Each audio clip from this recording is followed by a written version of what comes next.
Et par rapport à l'arrestation, ok, Moïse mis en plein culte, a tenu les policiers, les Koboto là. Église, il y a des dirigés, il y a des pasteurs, il y a la communauté STBT, il y a des instruments. On a vu la vidéo tout à l'heure, là, il y a des réactions. Pourquoi? Ouais, c'est du n'importe quoi. Vous savez, nous pouvons tout faire, quelles que soient nos divergences, quels que soient nos tempéraments.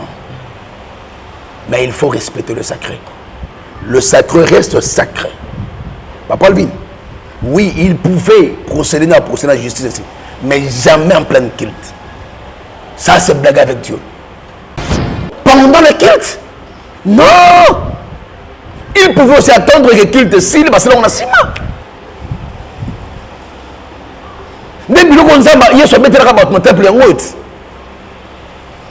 Il est écrit que ma maison sera un lieu de prière et non un lieu de marchand.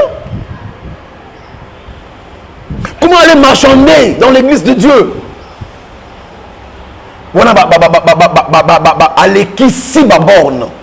Ça, c'est intolérable. Et ceux qui sont pasteurs, on a aussi été quelle que soit la raison, en plein culte, ça ne peut pas se passer.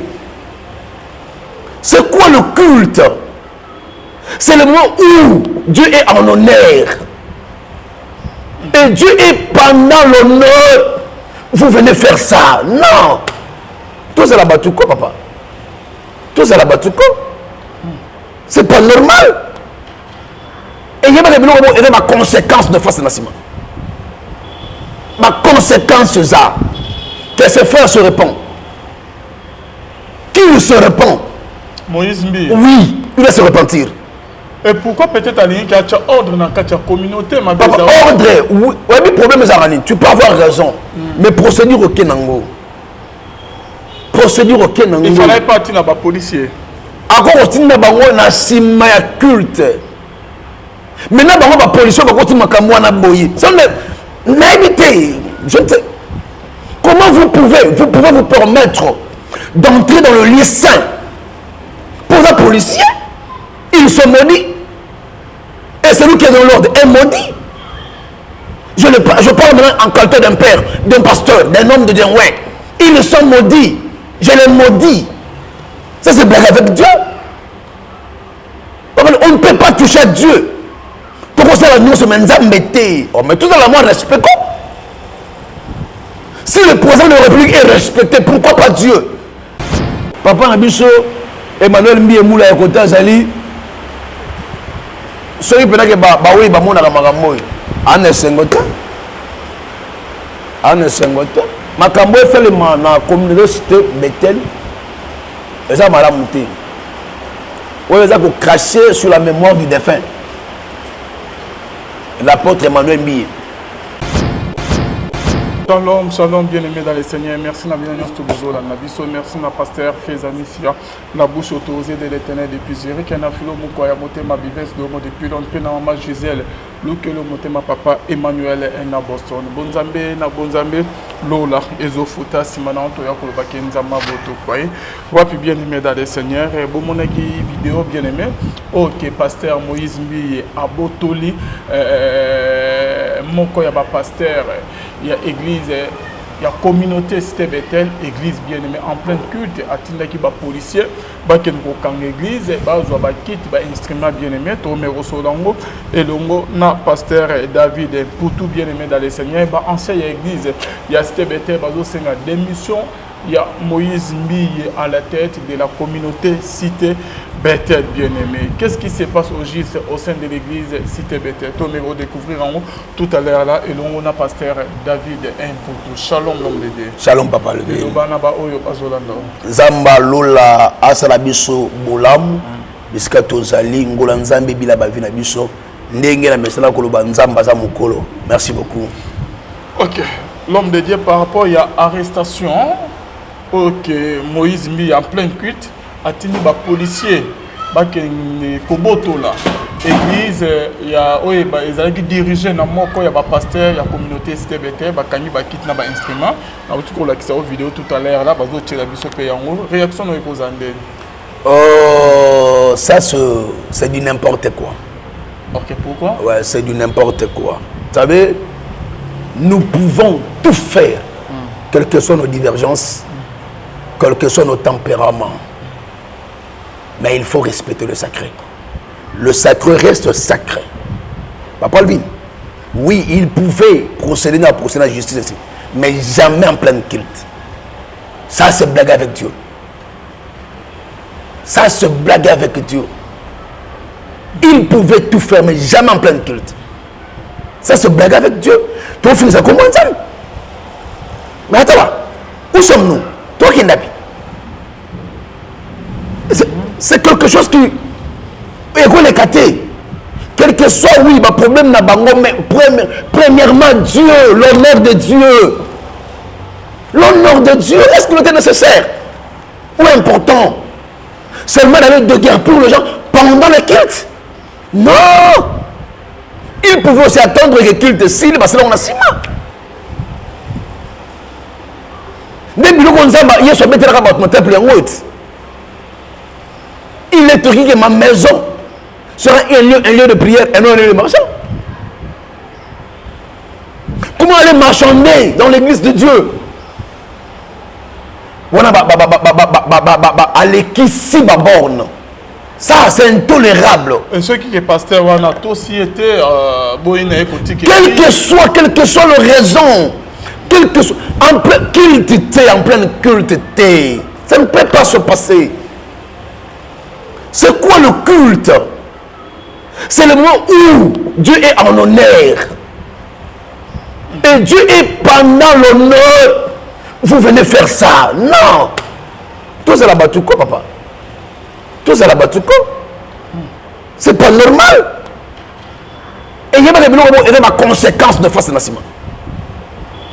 Ma conséquence, c'est ça. Que ses frères se répondent. Qui se répond? Moïse Mbi. Oui, il va se repentir.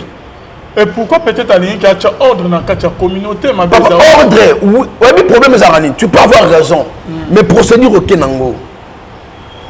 Procédure aucun nango. Il fallait pas attirer les policiers. Encore aussi, na bango na sima ya culte. Maintenant, bango ba policier ba koti makamwa na boyi. Ça n'habitez. Je ne sais. Comment vous pouvez vous permettre d'entrer dans le lieu saint pour un policier? Ils sont maudits. Et celui qui est dans l'ordre est maudit. Je parle maintenant en qualité d'un père, d'un pasteur, d'un homme de Dieu. Ouais. Ils sont maudits. Je les maudis. Ça, c'est blague avec Dieu. On ne peut pas toucher à Dieu. Pourquoi ça, nous sommes embêtés? Mais tout à la moins respectons. Si le président de la République est respecté, pourquoi pas Dieu? Nous allons apprécier ce Kawana. Ça, c'est blague avec Dieu. Et toi, policier, tu te permets. C'est la culte Sili.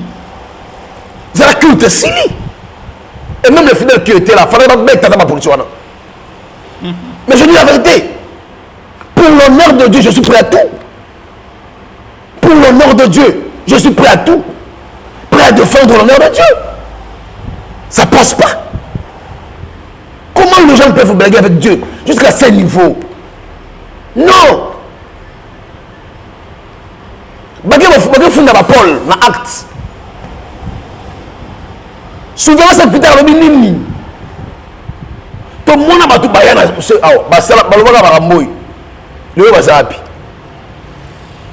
Soki bango ba wote pa nzambe, soki evre wote pa nzambe. To tika yango ekende. Soki za nzambe te e kufa. Mais soki za nzambe to courir ba risque d'avoir combattu contre Dieu. Bundana ndo nzamba kote lo. Bundana mutu nzamba kote lo, bat ba kote lo. Bundana nzambe no kote la yo. Quand tu as un problème avec Dieu, non kote la yo. Qui va te défendre? Parce que le diable fléchit devant le nom de Jésus. Les autorités fléchissent devant Dieu. Quelle est cette force au-dessus de ce nom de Jésus? Exaté. Totalement dans la classe, Jean-Paul Sartre. L'inexactisme, c'est-à-dire que pour naïen Zamba ça l'a gâté. Mais au fil du charron de Amma, reconnaître que Zamba ça. Dans mon bout, tu vas dans Zamba Sali. Qui est celui qui ne reconnaît pas que Dieu existe? Alors si Dieu existe, il faut te bangayer. Tout ça, il pouvait faire ça par rapport à Bakor Nabango, mais en dehors il y a culte. La prière de papa. L'homme de Dieu. Comment vous trouvez que le pasteur va travailler à apporter Mbi et Moulaya? Bazo linga ko respecter Moïse Mbi et bazo mon que moi nous que encadrer le leur comment konza bango. On est créé sur un problème ou sous. Oui, parfois, parfois, déjà, parfois, ils ont erreur, parfois, ils ont raison. Erreur par rapport à Yanini. Au moni, ce moutounza m'a bengié. Moutounza m'a bengié. On combat traité. Voilà, on combat transa. Il y a Samuel. Il y a Samuel à 1 roi 7. 1 roi 9 plutôt. A combien roi? A combien on dégaine? Parce que les Israélites rejeté Samuel au Nzamba a été le roi juge. Samuel a eu que la bangonne. Roi. Nzamba ebisi Samuel komi tumusate babo kisiote babo kisinga nzambe oyo na chakio ndi appelé bango Saoul. Quand Dieu établit une personne pour combattre, vous ne combattez pas la personne, vous combattez Dieu. Dieu est tellement souverain que Aaron était avec Moïse. Il y avait Hur, il y avait Myriam. Mais regardez le choix de Dieu. Josué. Vous comprenez? C'est comme ça Dieu. David n'avait pas de Salomon. Absalom, Bazalak et ainsi de suite. Mais regardez Dieu. Dieu va se choisir de qui? De Salomon. Pour continuer la lignée. C'est comme ça Dieu. Isaac avait Ésaü et Jacob. Mais parce que Dieu s'était révélé au travers Rebecca pour dire que dans ton sein, il y a 2 nations. Le plus petit dominera sur le plus grand. Talassi. Au moment où papa n'a pas dit pas mouler pas Ésaü. Maman a dit noté, faut moi non, faut l'équipe. Dieu, quand il choisit, quand tu le fais grâce, il fait grâce à qui il veut, quand il veut, où il veut, comme il veut. Ce qui nous a dit que yé né Nzambe faut toter les mélanges menenge nini ozomona à moins que Moïse mbiye azala choix Nzambe te so ka choix Nzambe te ba hotel mêlé mais faut faire avec choix Nzambe ata ba ndi lelo lobi okuna un impact mais so ka choix Nzambe te ozala un impact un jour. Il y a un impact un jour. Par rapport à il y a policiers, au moins qu'il y a d'autres pasteurs dans la communauté STBTL, Moïse Mbi qui va sur le masala mukuna et belé ba comment changer ba comment il y a ba parcelle na ba comment na ba moko je ne sais pas. Est-ce que Moïse a un droit à boto la pasteur oyo église ou pas? Est-ce que ça et le moyen n'engage ça mandenge ça na ACK mukuna contre va sur ou comment? Bon, en fait, si Betel et sombela l'église va pas monter. Ah bon? Fité Betel et sombela l'église va pas monter. Alors pourquoi? Mais si Betel la communauté est soutenaka ba pasteur. C'est-à-dire ba peut se en garantie. Ozoa et sika. Ba peut ça mutu moyen ya commencement. Ya ko évoluer. Ba peut so instrument. Ba peut so mbongo ozoa place au tia église. Mais ba peut ça mutu mbongo le pas ngoté. Exact. Mutu ndesko yo na kati ko sala nzambe. Faites attention à la Zimbongo, à Sombeli Nzambe Sika, ainsi de suite. Mais le problème est que la communauté est sur la corne. règlement d'ordre intérieur zalaka tant monsieur Sénégal ba règlement bango ba yokani te ozomona ba yokani te na ba règlement na bango maintenant AD tu es pasteur AD oui ata otonga ki ndenge nini ata osala ki ndenge nini les jours où tu ne plies avec eux tu laisses tout et ça la rabon malgré que le parent est dans la Comoro tu laisses tout ok et ça mandemo voici comme ça mu kunate fikoyo batu sko le na malinité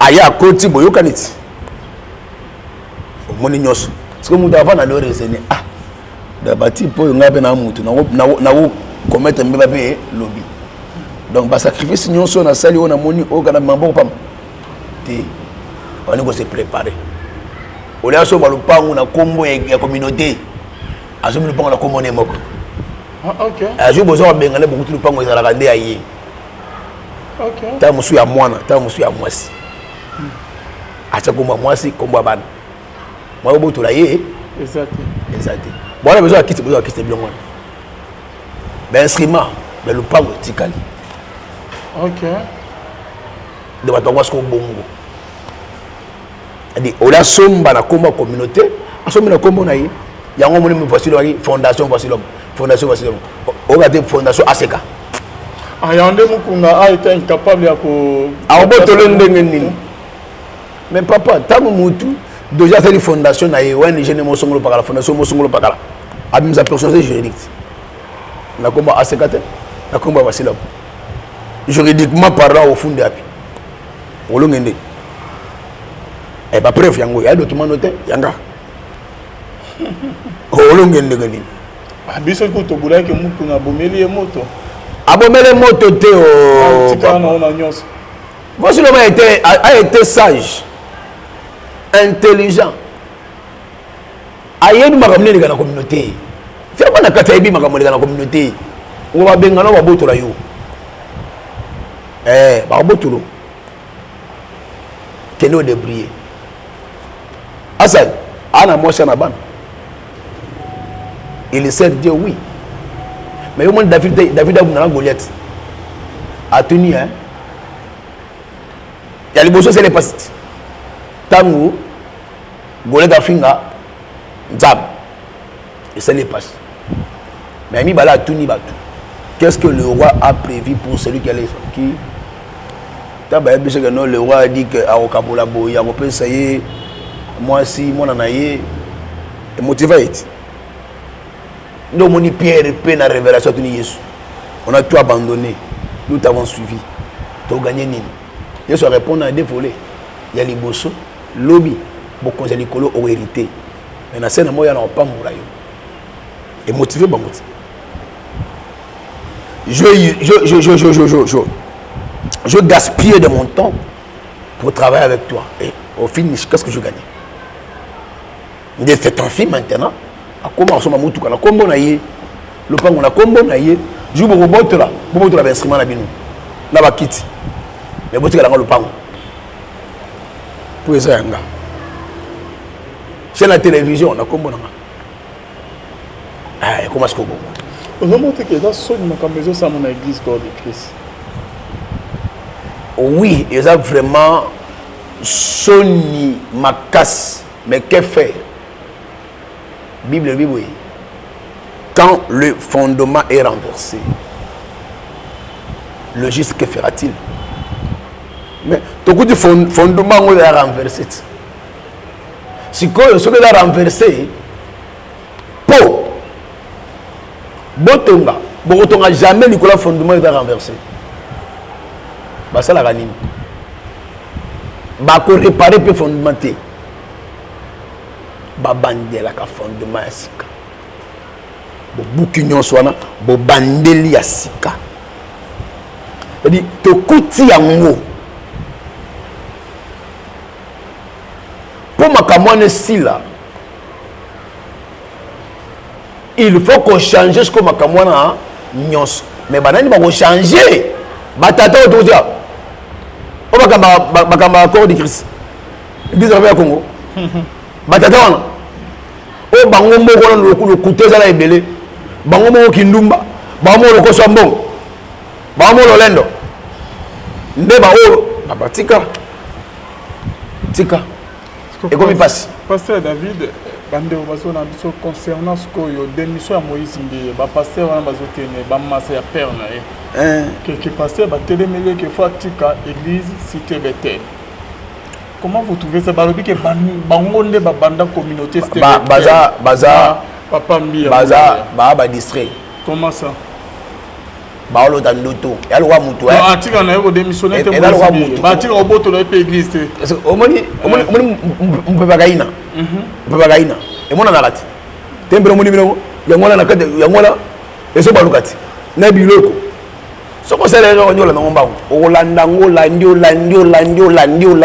olandi papa tu beaucoup bon marché au futur yango elimwe yo telengani et qui déjà nde elo ba wasala yango wana asa nini atikela bango akotika on ndenge ni bango nde ba bande église wana papa na ntango ye moko afaka mfi ataki pona batele mlake de son vivant que no alongo gege bima na yebi ngote papa na ya mfiti alongo la yi mais comment les gens réfléchissent comme ça ce moment que simbite boke de au dans la grâce kende banda yesu azali awa so nzamba bengyo bato bakoya abande la vie à zéro na souffrance nyonso tout ba sacrifice ba sala mais communauté église cité Bethel ezala ndenge za bango ba bande la zéro mote ke bango nde ba mimi ba perdant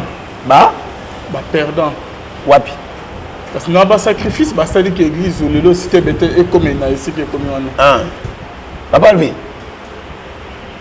et là le gola on bunda na mudali ko makasi Moïse aleki ba na makasi boba nde moko na mais na ko expliquer ça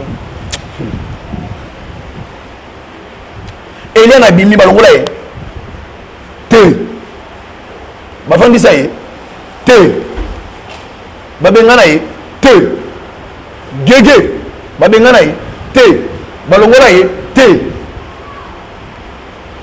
kaka oyo papa steward azalaka na bon marché na barumbu Congolo entre Congolo Kasai na Bakongo et le reste na Molière ainsi de suite si akimba na yamone simi na ete asani akafeli ni communauté na il est parti va me réfléchir place on a ba poison ekota yango yo OK place on monaka liwa et ba pendaison ba dembiki mutu ya ba suicide entre guillemets et continue ba fia batu yango yo o ba mbasu yango yo ba bete masasi yango yo soyez sage comprenez que makambo yo et que mabe si je dis dans ma vie je pars on a une place dans la commune de Kinshasa. On a dit que l'église dans la commune de Kinshasa sur Baraka di marché. Natinda mwana ya mwasi a continuer musala. Ba voyage que na voyage boy. Moi la tsaka bien changer na ye vision. Tout na papi. Et comme il y a bon ça na ke bunda na ye. Comment il va soigner? Si réellement Dieu m'a appelé, ça m'a dit au sala. Tikala, je te bénis, continue avec Dieu, parce que ce que tu fais là, c'est l'œuvre de Dieu. Où est le problème? Elle c'est ma fille. Madame, c'est la vie, on comprend que non, papa n'a pas bolimbis. Alors c'est un bolimbis. On comprend que non. Je te bénis, c'est fini. Continue ta vie. Toi, ça anime. Toi, on a la justice pour m'occuper de raison. Comme vous avez et tout kama pour la besoin de biso, je ne le permets pas. Je ne le permets pas. Qui vous a dit que tout homme a été appelé à bâtir? Qui vous a dit que tout homme a été appelé à être élevé? C'est un enseignement. C'est simple. Bon, mon simité.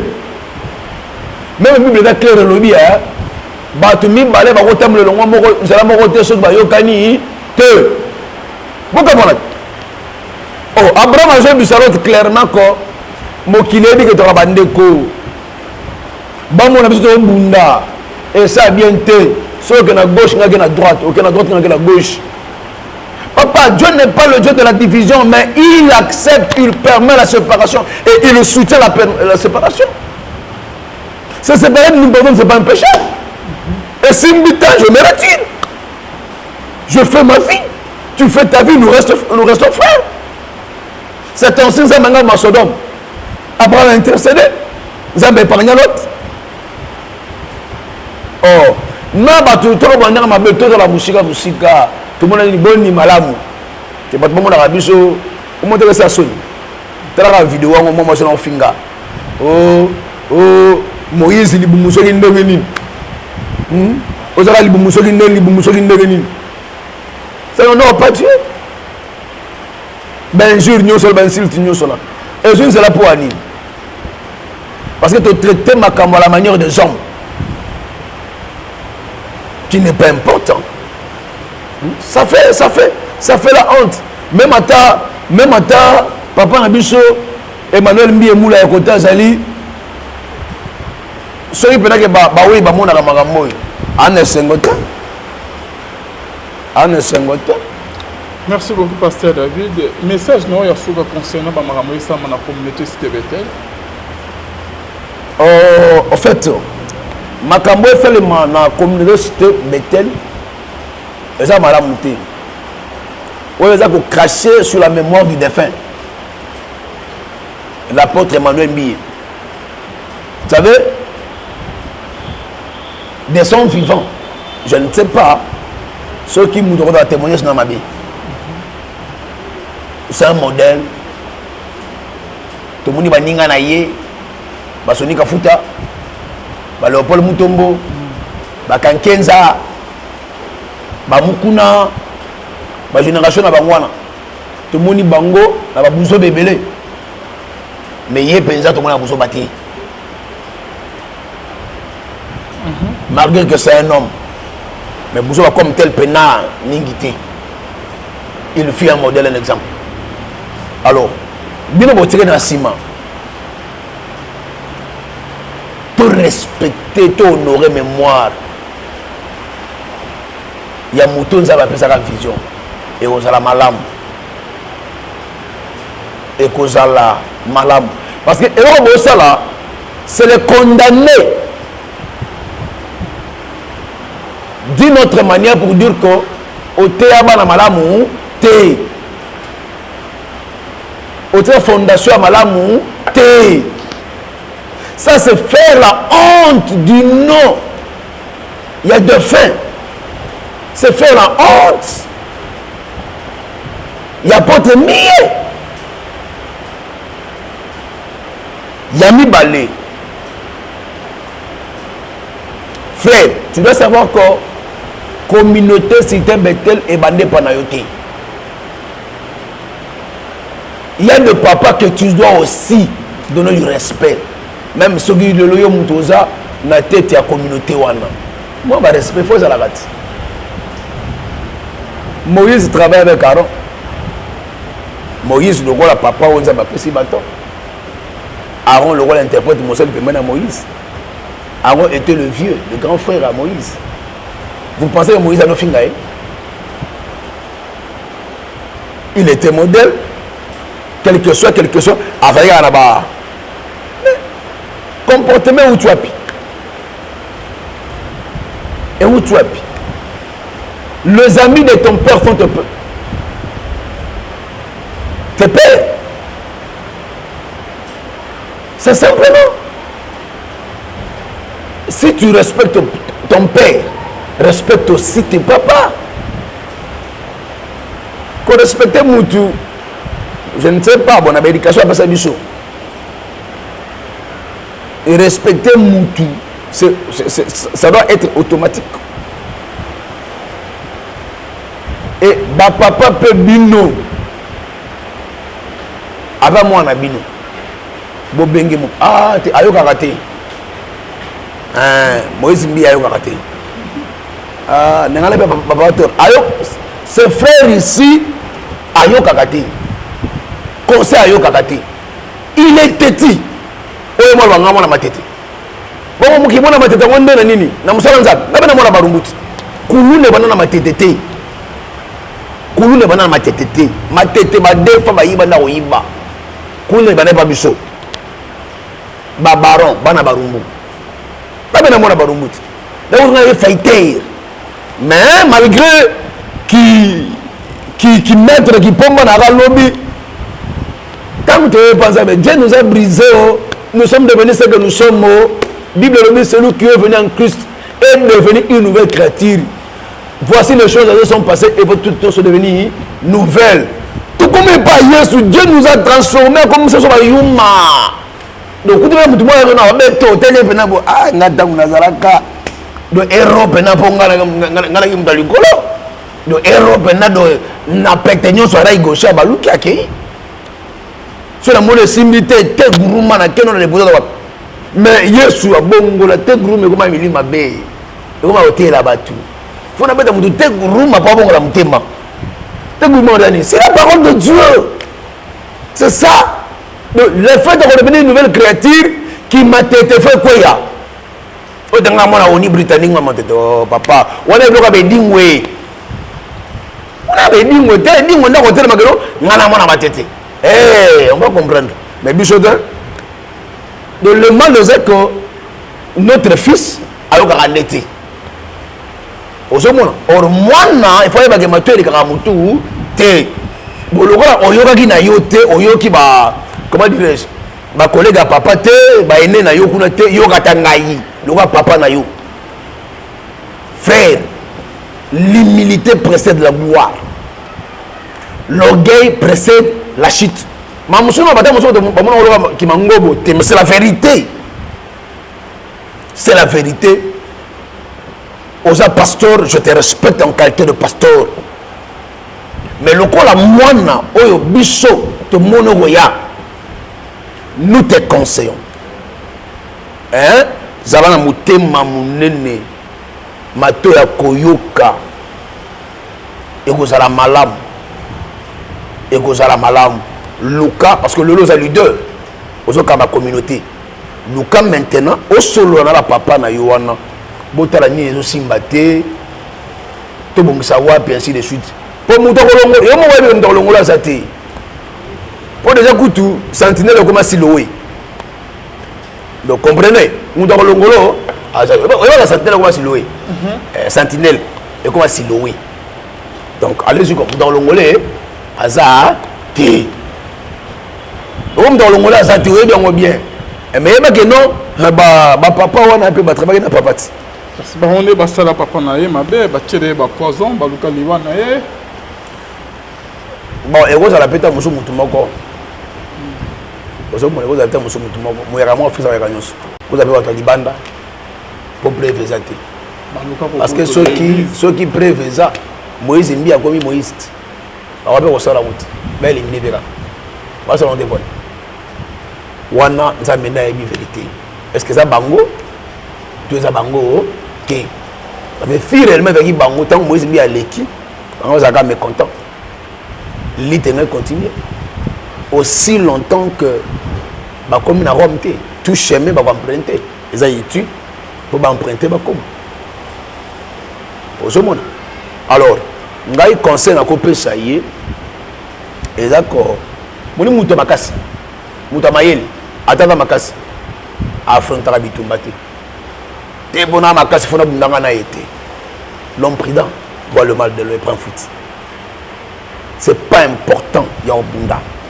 Il serait important pour l'honneur de Jésus-Christ, pour l'honneur corps du Christ, il serait important d'arranger à l'amiable.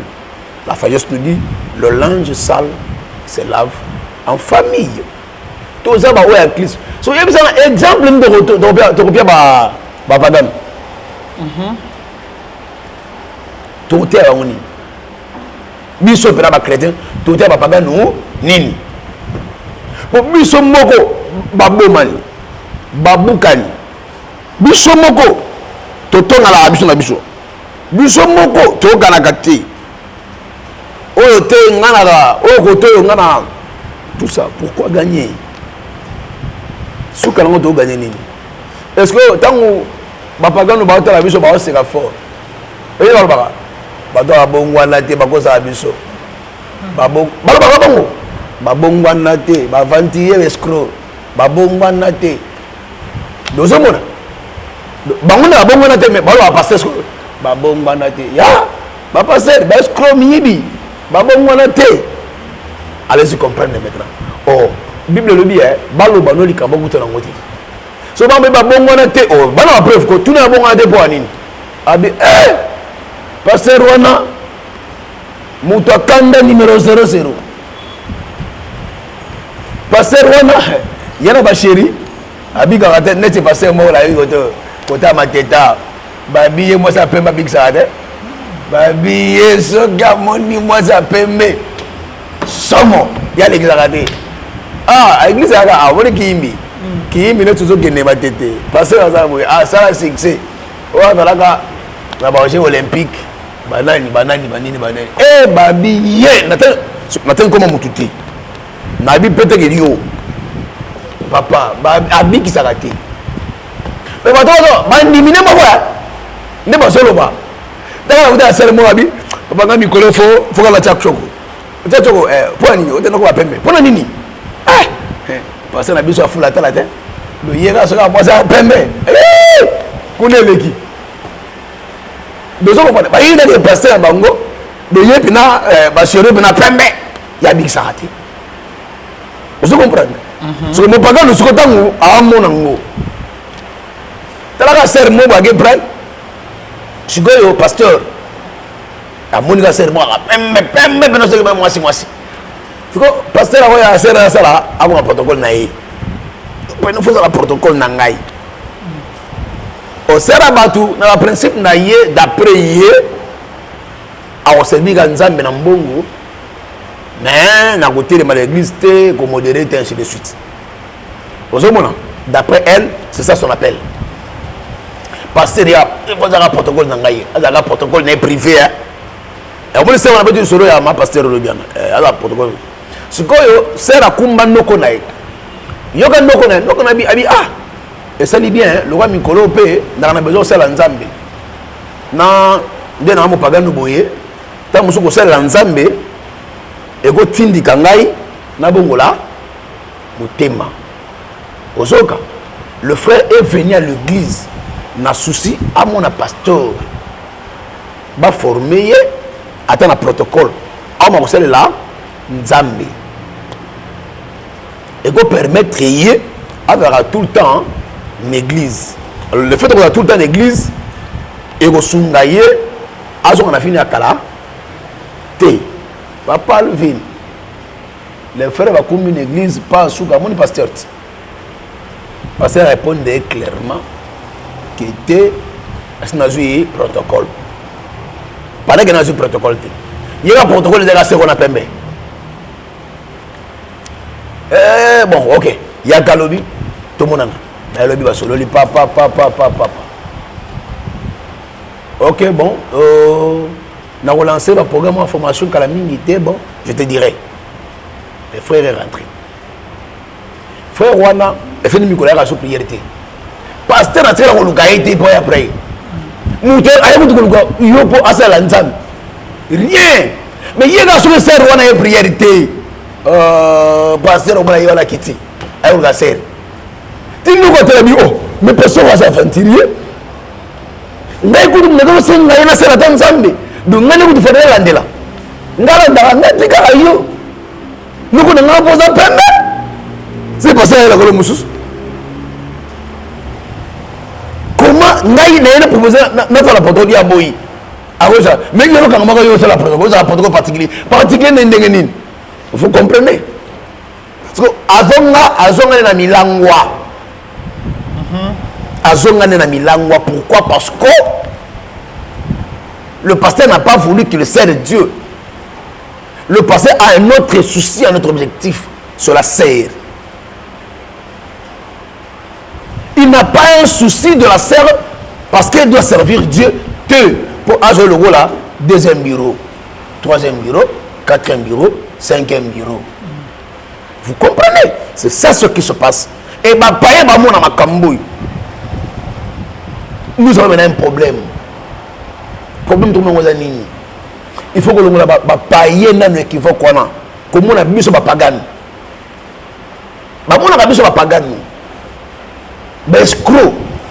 Le photo de notre on a bango sur et l'on a mutuge tu auras pagan muté. Sur le photo on a bango il faut te changer comportement de papa.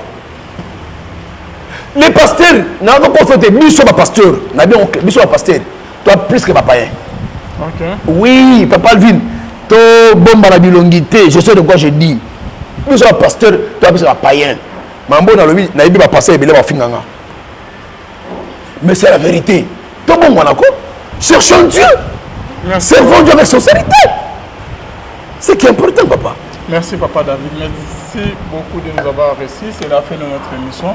Votre numéro de contact s'il vous plaît. Plus 243 82 411 32 46 plus 243 82 411 32 46 Nzambe Apambola Biso Apambola Frère Fabrice Apambola le prophète Falai ainsi que notre père le pasteur William Pambo Pambo. Merci beaucoup. Merci beaucoup. Merci Nathan Kamande oyazasi ma caméra bonzambe na bonzambe lola ezofuta simona to ya ko bakenza boto boy et soit bye. Bible le bien balo banoli kabokuta na ngoti. So ba ba bongo na te o bana preuve ko tuna bongo na te po anini. Abi pasteur wana mutu akanda numéro 00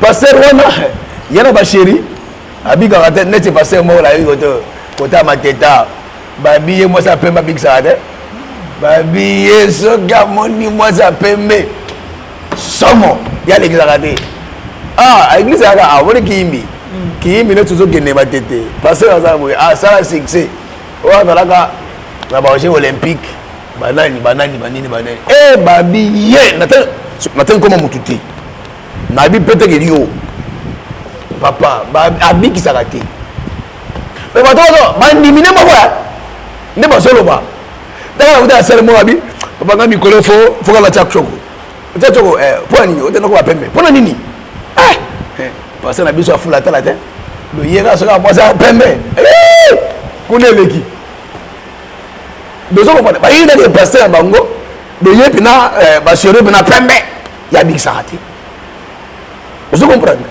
so mo paga no soko tangu amona ngo tala ka ser mo ba ge pray sigoyo pasteur amoni ka ser mo pembe beno so ke mwasi fiko pasteur ko ya ser na sala akona protocole na yi pe no faut la protocole na ngai au sera batu na principe na ye d'après ye a servi ga nzambe na mbongo mais na côté de l'église te ko modérer ainsi de suite ozomona d'après elle c'est ça son appel pasteur ya il faut un protocole na ngai azaka protocole na privé et on sait on a besoin solo ya ma pasteur le bien ala protocole sikoyo sera kumba noko na yoka noko na bi abi et ça dit bien le roi Mikolo pe na besoin ça la nzambe na nde na mo pagano boye ta musu ko sala nzambe e ko tindi kangai na bongola motema